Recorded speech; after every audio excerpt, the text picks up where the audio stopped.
Dans la conscience, il n'y a pas de recette absolue. Donc, enregistrement pour le mois de décembre de l'année 2022. En fait, l'idée d'aborder ce sujet est en relation avec un échange de courriel là, par rapport à un auditeur. Donc, s'il m'écoute, je le salue. C'est ce qui m'a donné l'idée là, d'aborder ce sujet. En fait, bon, il voulait que je lui donne des conseils.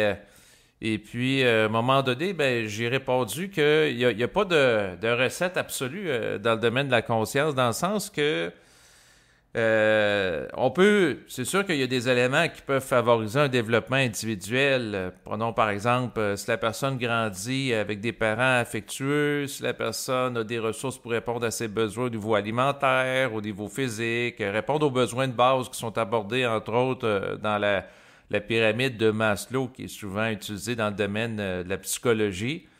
Donc, des besoins, que ce soit des niveaux physiques, des besoins au niveau psychologique, d'avoir un espace sécurisé, ensuite même des besoins à caractère de réalisation de soi à travers la production d'œuvres artistiques ou d'éléments qui donnent un sens à la vie d'un individu, donc répondre à des besoins de définition identitaire ou existentielle. Donc, on peut avoir plusieurs besoins qu'on peut répondre.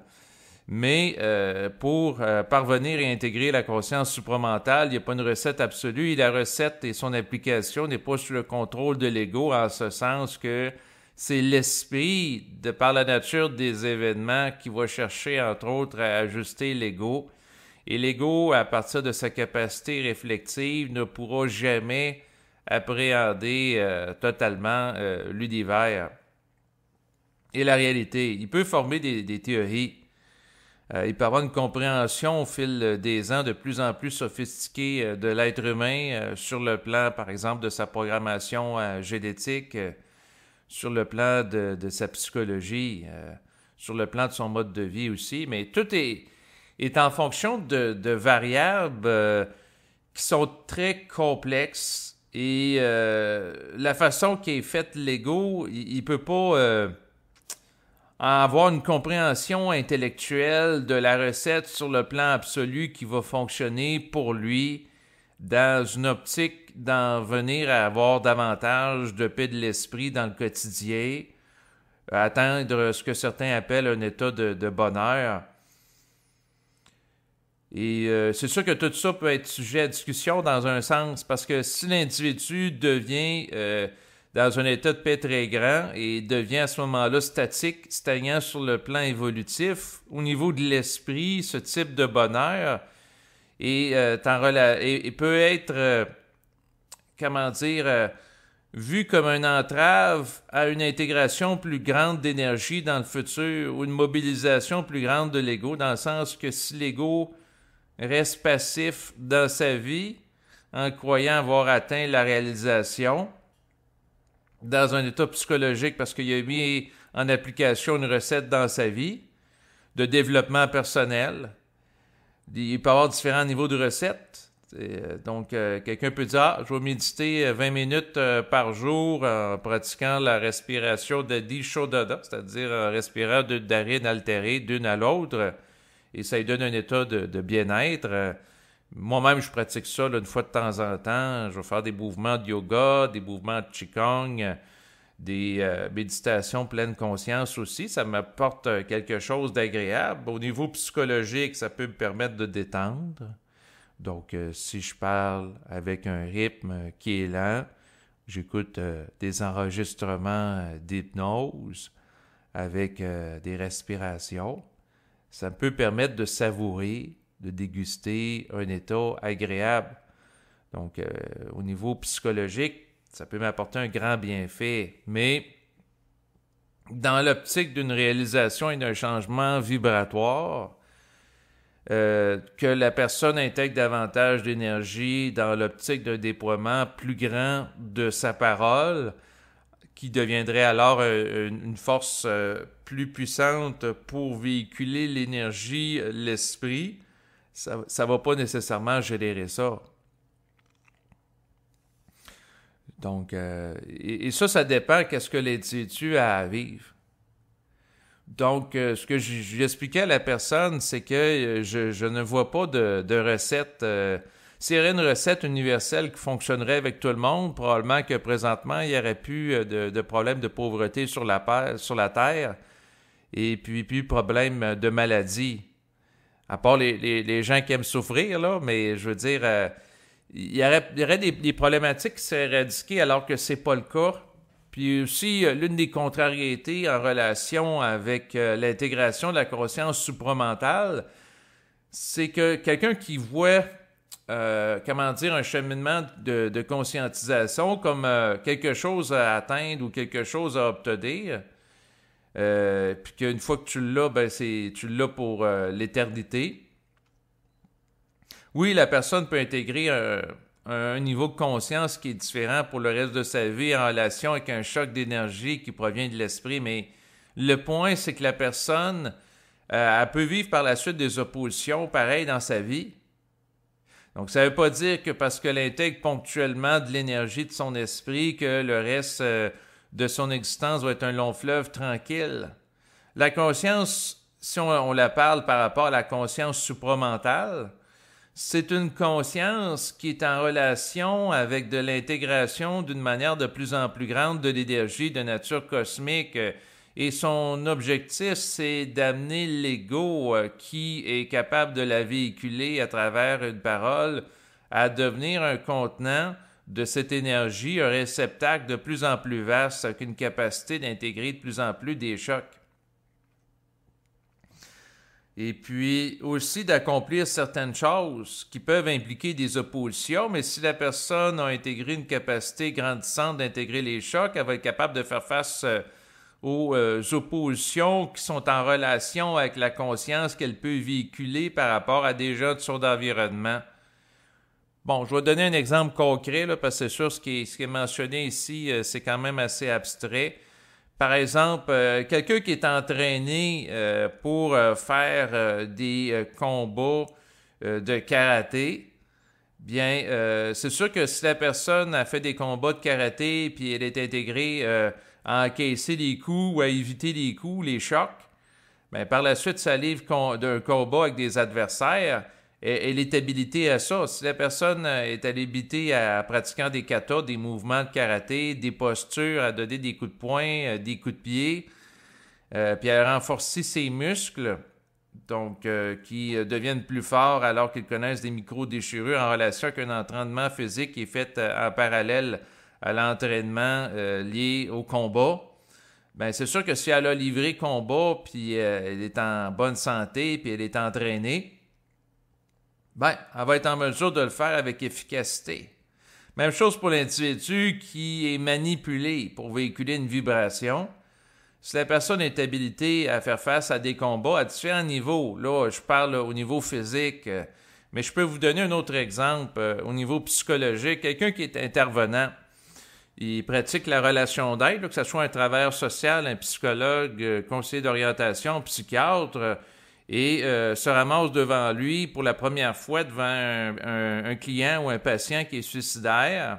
Bon, ben, là, la personne, il faut qu'elle soit stable psychiquement parce que si l'autre devant soi est suicidaire et qui véhicule une vibration qui est très destructive, une vibration qui est affiliée psychiquement avec l'astral, donc la personne est en état de crise, est en état de véhiculer de vibration qui pourrait l'amener naturellement à passer à l'acte. Donc, c'est sûr que par rapport à des vibrations très dissonantes, la personne, faut pas qu'elle se laisse imprégner par rapport à ça et être éponge de l'autre, il faut qu'elle soit centrique. Si elle veut ajuster l'ego de l'autre puis le stabiliser pour que comment dire, neutraliser l'influence de l'entité qui amène les idées suicidaires en passant du principe que la pensée vient d'ailleurs. Bon, mais il faut que la personne soit centrique pour véhiculer un état qui va favoriser la centricité de l'autre personne en présence, si elle a à faire ça là, naturellement. Et c'est sûr que lorsque la personne est confrontée une première fois dans sa vie à quelqu'un qui est suicidaire, ça crée des tensions au niveau de l'ego. Donc, Puis par la suite, puis la personne, il faut qu'elle soit centrique, parce que si elle est déstabilisée par l'autre, ben, elle peut le devenir elle-même suicidaire, dans le sens que l'autre, s'il est très défaitiste puis négatif, puis l'autre s'imprègne de ça, elle peut dire, ben oui, t'as raison, la vie, c'est de la merde, puis être très sombré aussi dans un cercle vicieux. Donc, il y a un combat occulte dans le sens que quelqu'un qui est centrique, qui est exposé à une vibration dissonante, c'est soit la vibration qui est centrique ou la vibration qui est dissonante qui va prendre le dessus. Il y a un jeu de conquête psychique qui s'opère par individus interposés en relation avec les forces qui sont derrière leur état d'être. Donc,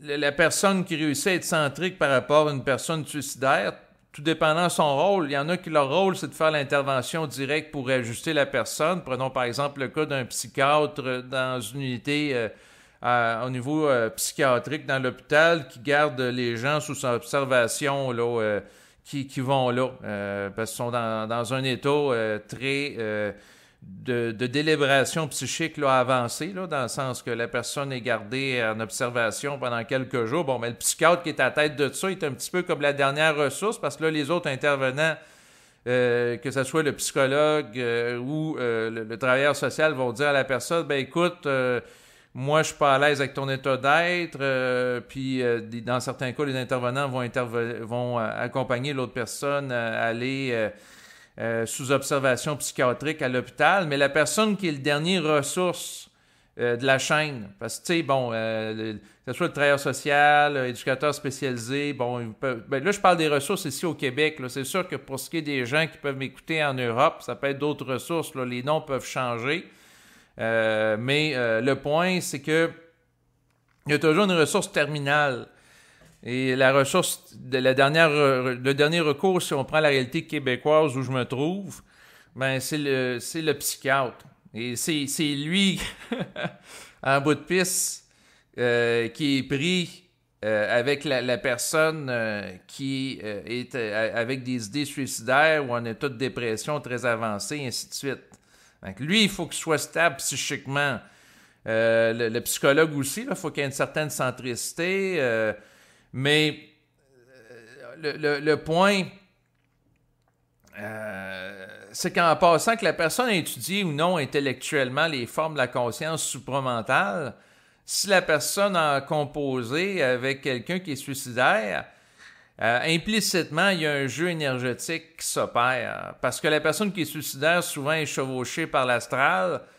Et c'est de voir quelle énergie va prendre le dessus. Et la personne qui est habilitée à des combats, dans le sens que ça fait, par exemple, une personne, ça fait au-dessus de 10 ans qu'elle travaille comme intervenante, puis des gens suicidaires, on en a vu au fil des ans. Donc, elle a un ego qui est devenu très centrique par la force des choses, parce que si l'ego ne devenait pas centrique, puis elle sombrait dans les idées suicidaires comme ses clients ou ses patients, ben, premièrement, elle ne serait plus là aujourd'hui pour faire son travail. Donc, le point, c'est que des gens qui développent la capacité de faire face à des oppositions énergétiques, selon la nature de leur fonction, là, ici, on parle d'un cas de personne qui intervient, mais ça peut être aussi la personne qui, dans le cadre d'une guerre où elle a à faire du corps à corps, en combat avec des opposants, comme c'était le cas autrefois dans les guerres passées, si on pense, entre autres, à des gens au Moyen-Âge qui se battaient avec l'épée. Bon, ben, ça prend certaines compétences liées au maniement des armes. Et ces compétences-là sont en relation avec ce que l'esprit peut nous amener à développer. Donc, selon la fonction qu'on a dans notre vie, il n'y a pas nécessairement de recette pour parvenir à la conscience, puis il ne faut pas non plus... Moi, ce que je comprends au fil du temps, puis... j'ai voulu être honnête avec la personne qui m'a écrit, dans le sens que de lui dire, ben écoute, s'il y avait une recette qui, de manière absolue, qui fonctionne avec tout le monde en tout temps, ça serait facile, on aurait juste à suivre la recette, puis il y aurait sans doute beaucoup de personnes d'entre nous qui voudraient être multimillionnaires ou avoir une santé parfaite. Alors, c'est pas nécessairement le cas. Il y a toujours des variables qui échappent à l'ego. Et le contrôle du destin d'un individu n'est pas sous le joug de l'ego. On peut vouloir des choses. L'ego peut avoir un pouvoir d'influence. D'ailleurs, la science l'a démontré, entre autres, avec l'effet placebo. ou les autodates que l'ego cultive vont avoir un impact, par exemple, sur son sommeil. Hein? Tu sais, quelqu'un qui est anxieux parce que demain, il fait un examen, puis le fait de la pensée qu'il va faire un examen demain lui empêche de dormir, bon, ben, ça montre l'impact de la pensée sur son fonctionnement. Et quelqu'un qui fait de l'insomnie à répétition parce que la personne n'est pas capable, par exemple, de compter des charges d'énergie parce qu'il côtoie des gens qui sont dans un état dépressif au quotidien ou suicidaire, bon, ben, l'ego a se réajusté, ou sinon, si l'ego, comme je le parlais tantôt, il est intervenant, il a à changer de travail. Donc, c'est en fonction de chacun, mais ce que je veux dire, c'est que dans le domaine de la croissance personnelle ou de la psychologie, on va présenter certains paramètres de recettes.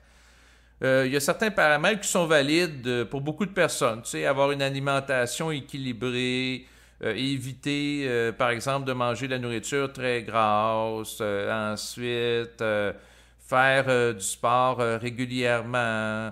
Il y a des gens qui vont proposer de faire à chaque jour, lorsqu'ils se lèvent le matin, des exercices d'étirement. Pratiquer aussi pendant une vingtaine de minutes la méditation. Ensuite, pratiquer des grandes respirations à chaque fois qu'on cherche à les décentrer pour se déposer intérieurement. Donc, ben oui, la respiration, si on pense entre autres à la cohérence cardiaque, que moi-même j'ai déjà pratiqué, puis vous avez des vidéos par rapport à ça sur YouTube. Donc, vous êtes confronté à un choc et vous allez avoir la vidéo où ce que vous inspirez pendant 5 secondes et ensuite vous expirez pendant 5 secondes. Vous faites ça pendant à peu près 5 minutes et ça peut aider, c'est un moyen physique, psychologique, ça peut aider à recentrer. Il y a différentes approches. Quelqu'un qui travaille avec la vibration supramentale, ça peut être de produire un enregistrement. Et la contrariété du quotidien peut être un élément catalyseur pour monter en puissance dans le cadre d'une parole. Mais le travail avec l'énergie supramentale, moi en tant qu'ego, ce que je peux dire quand que je suis exposé à cette énergie-là, c'est en relation avec des chocs de vie, des oppositions, puis j'aime pas ça. Donc, ça fait plusieurs années que, en fait, j'ai une forme de travail par rapport à l'énergie et je n'aime toujours pas ça. Parce que c'est des tensions. Tu sais, en tant qu'ego, je vais essayer de vous expliquer des choses avec simplicité. Et avec clarté aussi. En tant qu'ego, moi, ce que j'aspire, c'est une vie qui est simple, une vie où je n'ai pas à m'entraîner pour être un combattant psychique. C'est ça que je veux dire. Mais les circonstances de la vie, les gens que je rencontre, malgré moi, m'amènent à développer une forme de combativité psychique. C'est comme... il me vient en tête une image. Je vais y aller avec cette image-là. Peut-être qu'au niveau spirituel, je suis très affilié avec des gens de haute spiritualité qui vont aimer pratiquer la méditation. J'ai une dimension très passive, là, je ne vous le cacherai pas. Je suis quelqu'un qui va aimer regarder, par exemple, un beau coucher de soleil. Donc, j'ai une dimension très contemplative. Par la suite, je vais aimer marcher dans l'eau froide parce que ça stimule l'organisme, ça dynamise. Ça aide à enraciner. Donc, une dimension où j'aime être en contact avec la nature, vivre un état d'unité avec les éléments où je réfléchis pas, je suis présent à ce qui se passe. Puis une façon de m'aider à être présent à ce qui se passe, ben, c'est marcher dans l'eau froide. Donc, ça favorise la circulation sanguine et la présence au corps. Ouais. Mais, tu sais... Au niveau spirituel, puis sans doute mon affiliation psychique avec le plan astral, je suis quelqu'un plutôt de méditatif. Je vais aimer écouter des enregistrements d'hypnose, pratiquer la méditation. Par la suite, déguster l'environnement, dans le sens que si je fais un voyage puis je vois une belle plage, ben je vais aimer déguster le lieu, c'est-à-dire m'en imprégner, m'en nourrir de sa beauté. Apprécier le son hypnotique des vagues que je vais pouvoir retrouver sur place. Donc, être dans un état de calme, de paix. Mais le point, c'est qu'au niveau de l'esprit, si d'agir ainsi m'amènerait dans une forme de stagnation énergétique, dans le sens que si j'aurais accès, par exemple, à un corps qui ne vieillit plus, un corps qui est immortel, et que moi, dans mon inclinaison, en tant qu'égo, j'aurais tendance à être passif, puis passer mon temps à la plage, à me faire bronzer au soleil, à me nourrir de ses rayons.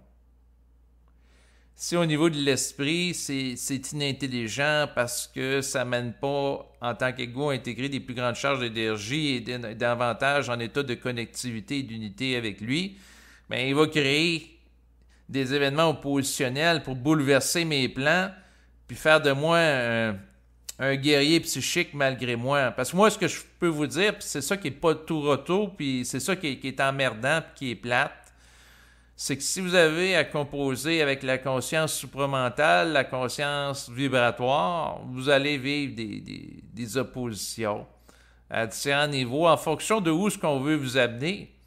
Et c'est sûr que pour être honnête avec vous, l'idée de faire un enregistrement là, qui vise à véhiculer une vibration de puissance, alors que je suis très calme et détendu, avec les pieds dans l'eau, à contempler un environnement, je ne l'ai pas. Je suis comme une coquille vide. Et pour que le feu interne s'active, ça prend un carburant. Donc, ça prend une mise en action. Ça prend de la colère qui émerge en moi en relation avec la contrariété qui va me mettre en vibration.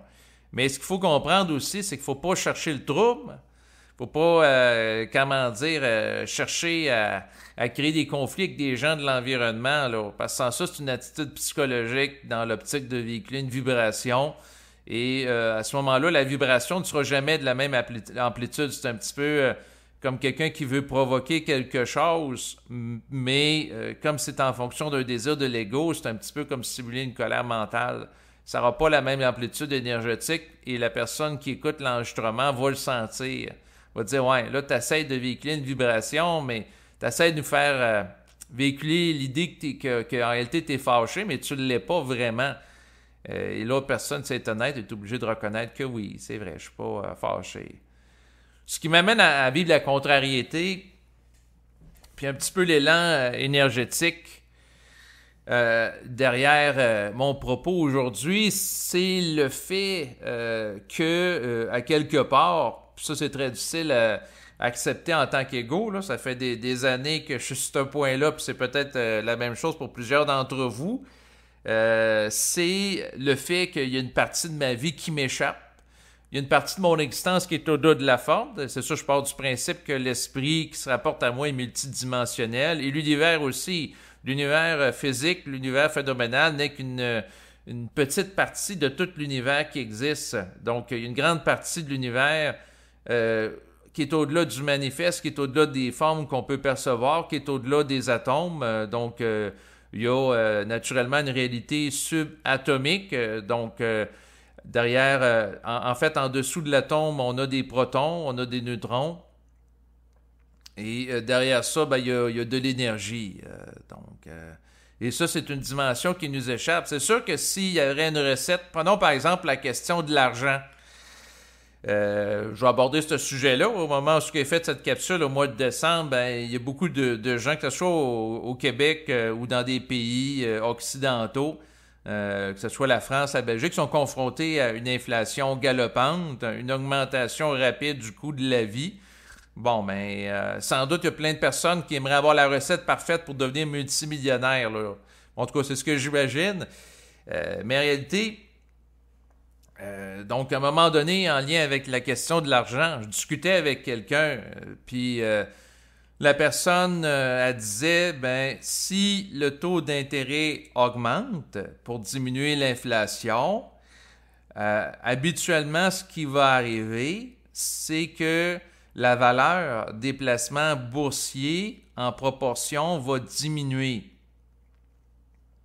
Et là, je discutais avec la personne. Puis, la personne, elle voyait comme une équation linéaire pour différents facteurs, dans le sens que si, par exemple, la valeur c'est ça, du taux d'intérêt augmente, bon, ben ça se peut que des gens prennent de leur argent pour mettre davantage leur argent dans des obligations plutôt qu'acheter des actions, parce que les actions représentent un risque, alors que les obligations, il y en a plusieurs qui vont garantir le montant du placement. Et puis il y a des gens qui vont développer des systèmes en disant, ben là, tu investis 100 $, ensuite, avec les taux d'intérêt, le montant augmente, puis finalement, là, en faisant des achats puis des ventes progressivement, tu vas devenir multimillionnaire. Mais le point, puis à un moment donné, en lien avec ça, j'ai dit, c'est aussi simple que ça, que si le taux d'intérêt augmente, la valeur des obligations diminue. S'il y a comme une corrélation, on a juste à suivre des mouvements comme ça au niveau financier pour acheter quand que le taux d'intérêt augmente, puis ensuite revendre quand que le taux d'intérêt va se mettre à baisser. Puis par la suite, j'ai discuté avec une autre personne qui m'a dit non, c'est pas comme ça que ça marche, il y a d'autres variables. Et là, j'ai repensé naturellement à la théorie du chaos, dans le sens que l'ego, en tant qu'individu, veut contrôler des variables, il essaie de voir des relations linéaires.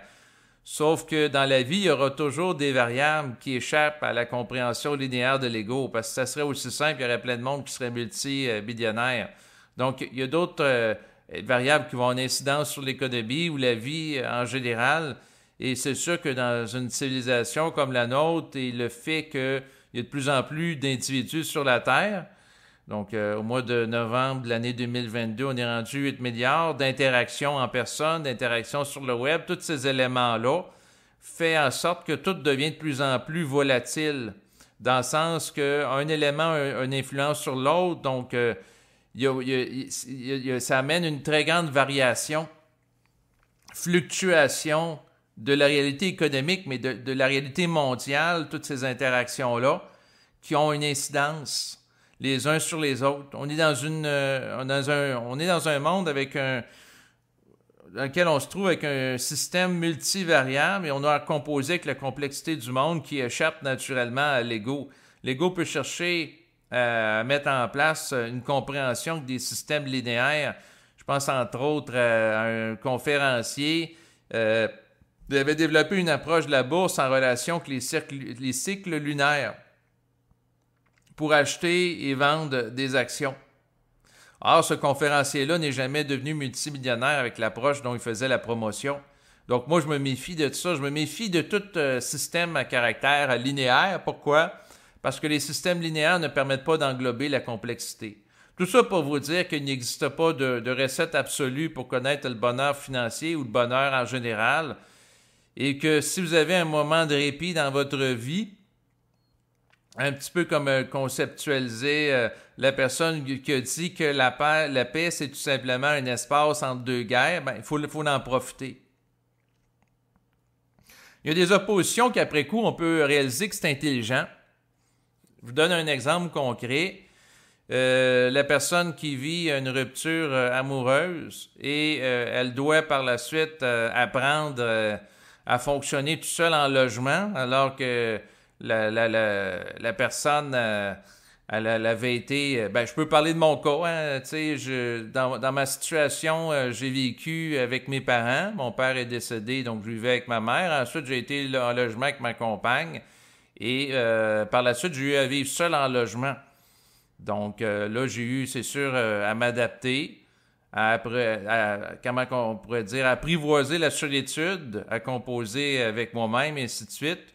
Là, présentement, j'ai une situation différente. Je m'étais séparé avec ma compagne, j'ai repris avec elle, mais le point, c'est que cette période-là a été utile pour moi parce que ça a amené à composer avec la solitude.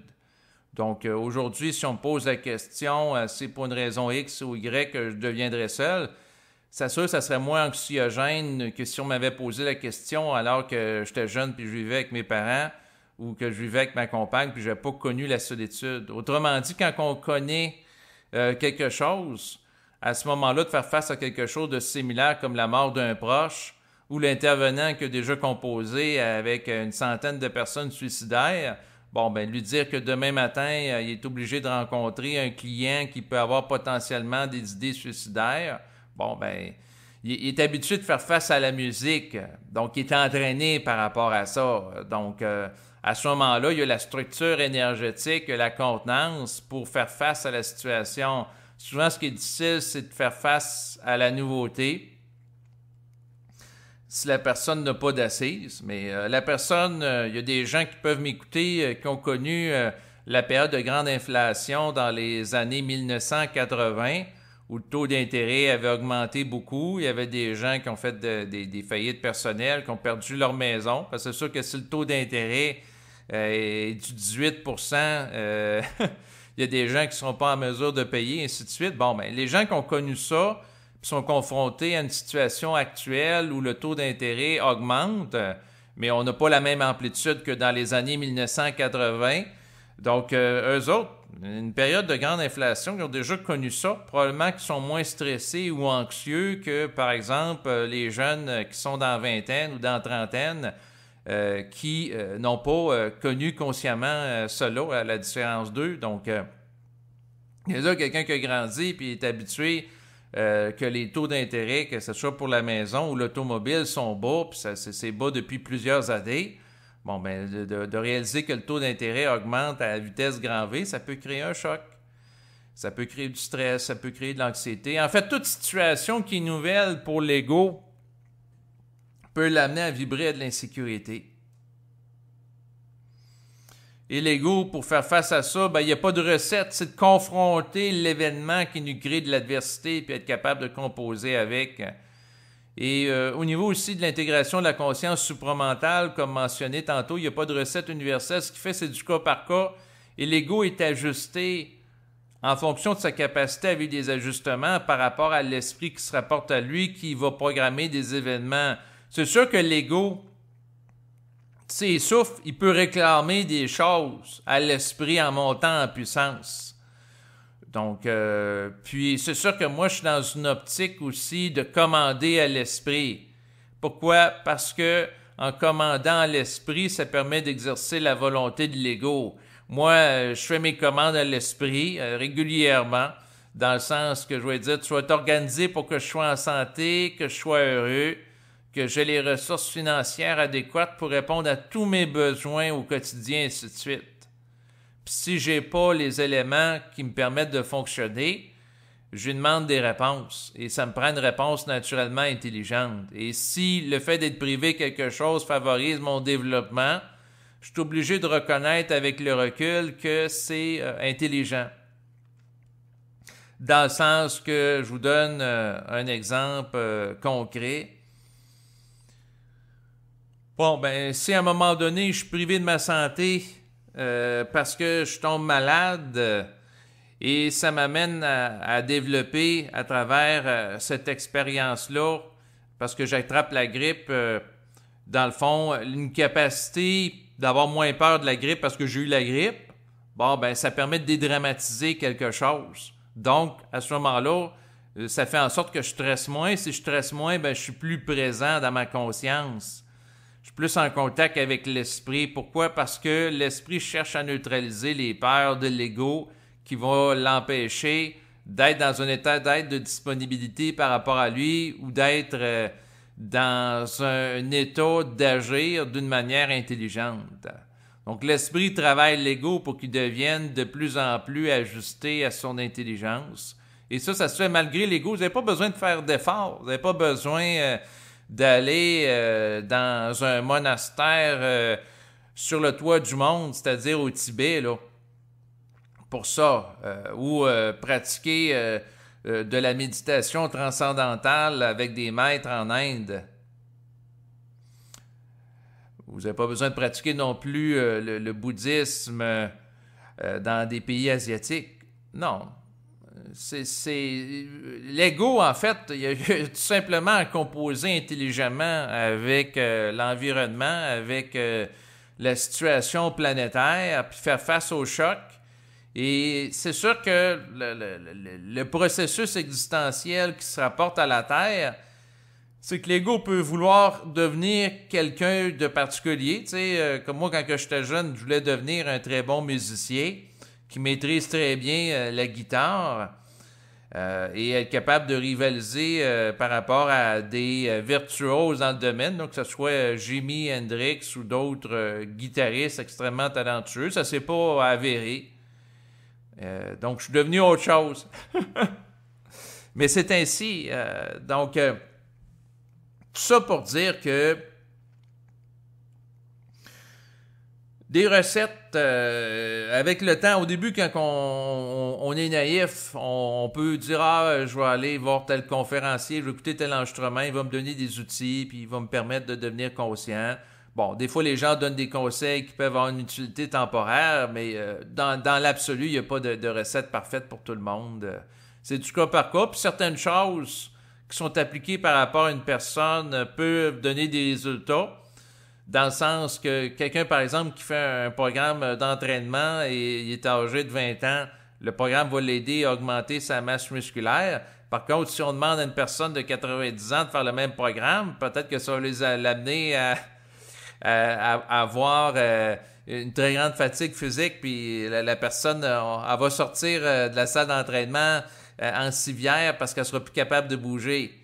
Donc, c'est en fonction du cas par cas. Tu sais, quelqu'un, ça peut être approprié de soulever 300 livres, puis l'autre, ben non, il n'aura pas la capacité, il va se blesser, il va se faire mal, puis non, il y a du discernement, donc il n'y a pas de recette absolue. Chaque personne est unique, et c'est son unicité est prise en considération par l'esprit. L'esprit est difficilement appréhendable. C'est sûr que comme la personne qui m'écrivait me posait la question, ben comment faire face aux attaques astrales? Donc, faire face, par exemple, à des entités ou à des pensées qui cherchent à nous faire sombrer dans des états dépressifs, etc. S'il y avait une recette absolue pour que la personne soit tout le temps centrique, bon, ben c'est sûr que ça serait facile. Hein? Tu neutralises la pensée astrale, puis ensuite, il n'y a plus d'attaque astrale ou de pensée dissonante que la personne a dans le mental, puis c'est fini. c'est réglé pour tout le temps. Mais non, ça ne marche pas comme ça. Le nettoyage psychique est régulièrement à refaire. Et c'est un petit peu comme le corps physique. Hein? Si on aurait juste à prendre une douche une fois dans de l'eau pour être propre, ben, on n'aurait pas besoin de se laver régulièrement. Donc, il n'y aurait pas un entretien, une hygiène corporelle à avoir. Or, ça prend une hygiène psychique pour être en santé. En plus d'avoir une hygiène physique, en plus d'avoir une hygiène émotionnelle, en plus... Il y a plein de choses à s'occuper dans notre vie, hein, quand on regarde ça, là.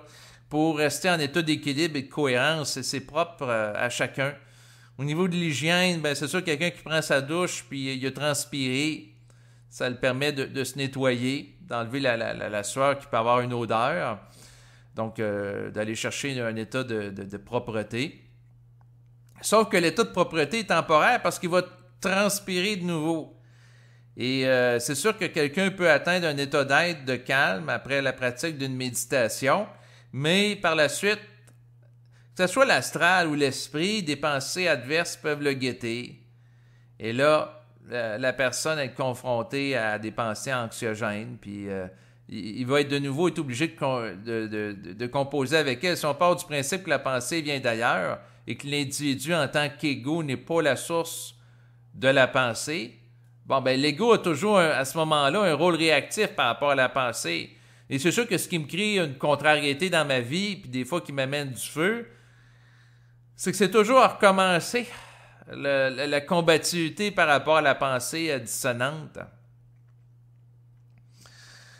Et c'est sûr que si je regarde la vie de gens qui se sont conscientisés sur plusieurs années, pendant toute leur existence, ils ont vécu des oppositions qui peuvent amener des pensées dissonantes, naturellement. Donc, de composer avec ça, c'est le lot du quotidien. Donc, si moi, je me détache de l'attente que je pouvais avoir de dire, ben là, je vais maîtriser telle technique, puis après ça, ben c'est fini. Hein? C'est un petit peu comme la personne va dire, ben je vais prendre ma douche une dernière fois, puis regarde, après ça, je suis propre pour le reste de ma vie. Mais non, ça ne marche pas comme ça. On est exposé couramment à des vibrations, que j'allais dire sales ou de dissonance en relation, entre autres, avec le contexte planétaire. Mais ça serait possible aussi que si on vivrait sur une autre planète, Il pourrait y avoir aussi d'autres formes de dissonance. Peut-être les êtres seraient un peu plus évolués, mais ce serait des dissonances peut-être un peu plus subtiles, et ainsi de suite. Donc, travailler avec la différence énergétique, les décalages de vibrations qui sont derrière les individus, les événements, ça doit être quelque chose que la personne doit être capable de faire éventuellement dans une optique d'intégration de sa conscience.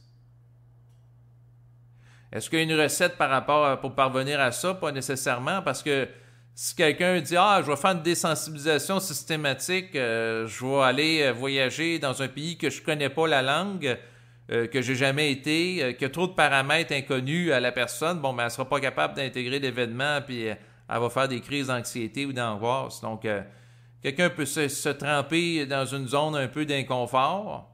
Oui, elle peut faire des gains d'adaptation, mais en même temps, s'il y a trop d'inconfort par rapport à sa capacité à l'assumer, elle va pas augmenter sa résilience, elle va sombrer dans un état de déchéance. C'est pas pareil.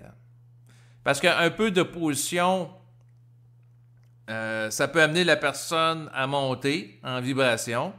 C'est selon le dosage de chacun. Hein? C'est comme quelqu'un, si tu lui demandes de soulever 100 livres, puis il a la force, bon, ben, puis habituellement, il soulevait 80, bon, ben, tu l'amènes un peu plus loin. Par contre, si tu lui demandes du jour au lendemain de soulever 200 livres ou 300 livres, ça se peut qu'il ne soit pas capable, puis il s'effondre en dessous de la barre, là, il met la barre il prend la barre avec ses bras, puis il n'est pas capable de la soulever, puis là, il est comme étranglé au niveau du cou parce qu'il tombe en dessous de la barre avec les poids et haltères là, sur lui, là. Bref, ça ne donnera pas le résultat escompté.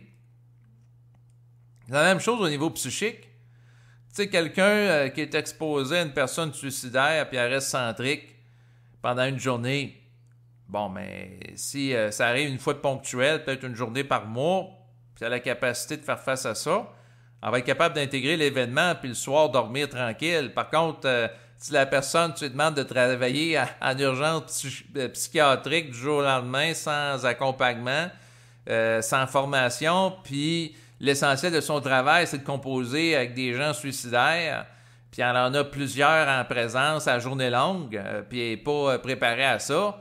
Ça se peut que le soir, quand elle rentre chez elle, elle soit dans un état de bouleversement émotionnel tel qu'elle ait de la difficulté à dormir. Pourquoi? Ben, parce qu'elle n'est pas capable de contenir l'événement de sa journée, c'est-à-dire être exposée à des gens qui sont extrêmement désajustés vibratoirement. Est-ce que j'ai été manipulé dans ma vie pour composer avec des gens désajustés vibratoirement? La réponse, c'est oui. Donc, mais dans mon cas, en passant, là, je ne travaille pas là, en urgence psychiatrique. Là, c'est juste un exemple que je donne là, à titre indicatif. Là. Je ne veux pas que les gens pensent à ça, vu que je revenais souvent sur cet exemple-là. Ça n'a aucun rapport. Mais ce que je peux dire, c'est que, en tout cas, de ce que j'ai vu des gens qui ont à œuvrer ou à intégrer ou qui sont les vecteurs d'une conscience supramentale, ils ont à composer avec des oppositions. Quelqu'un ne peut pas devenir solide vibratoirement sans avoir composé avec des oppositions qui l'amènent à atteindre cet état d'être. C'est impossible parce que la capacité de composer avec les oppositions est en relation avec une transmutation énergétique qui se fait lorsque la personne est confrontée à de l'adversité. Donc, tout ça pour dire, puis bon, la personne, voyez-vous, m'a amené sur cette idée-là d'aborder le fait qu'il n'y a pas de recette. Donc, je ne sais pas si elle a écouté mon enregistrement, mais peu importe, l'enregistrement en passant, c'est un prétexte souvent quand je fais des enregistrements pour intégrer davantage certaines notions dans ma vie puis d'accepter certaines choses. Une des choses que j'ai de la difficulté à accepter moi-même, c'est l'histoire que il n'y a pas de recette où c'est tout le temps à refaire. Ça, c'est un petit peu comme manger. C'est tout le temps à refaire. Des fois, on peut vivre une forme de lassitude par rapport aux choses à faire du quotidien, comme prendre sa douche, manger. Il y a un côté répétitif, il y a un côté automatique. Mais par rapport à tout ça, ce que j'ai à dire, c'est que dans notre vie, on a à faire face à des événements qui servent à nous maintenir en état d'équilibre et de santé. Bon, ça peut être des oppositions qui peuvent nous amener à développer une santé plus grande, paradoxalement, mais ça peut être aussi, on a des tâches à faire dans le quotidien, puis que ce soit faire le ménage, pas tout le monde qui aime ça, c'est répétitif. Donc, il y a des gens qui vont être tempérament anxieux, qui vont trouver ça sécurisant, faire du ménage parce qu'ils se sentent en contrôle en tant qu'égaux. Mais les gens qui aiment le côté créatif, il n'y a pas grand-chose de créatif dans le ménage. Mais si c'est nécessaire, c'est nécessaire. Il faut que l'ego contienne le temps de la tâche répétitive à faire. Ça fait partie de la vie. Mais le ménage psychique, parce que je parlais de ménage physique, le ménage psychique peut être régulièrement refait. Donc, ce que je peux dire, c'est que vivre avec une conscience vibratoire, je vois ça comme étant un vécu dynamique. Une dynamique perpétuelle de l'ajustement de l'ego à l'esprit qui peut amener ponctuellement, au fil des ans, de faire face à multiples oppositions, contrariétés existentielles et ainsi de suite. Bien que l'ego pourrait vouloir être dans une paix absolue, totale, qui se maintient, tant que l'ego a des failles encore en lui, il peut être décentrable puis être sorti de sa paix. Donc ça, c'est un paramètre.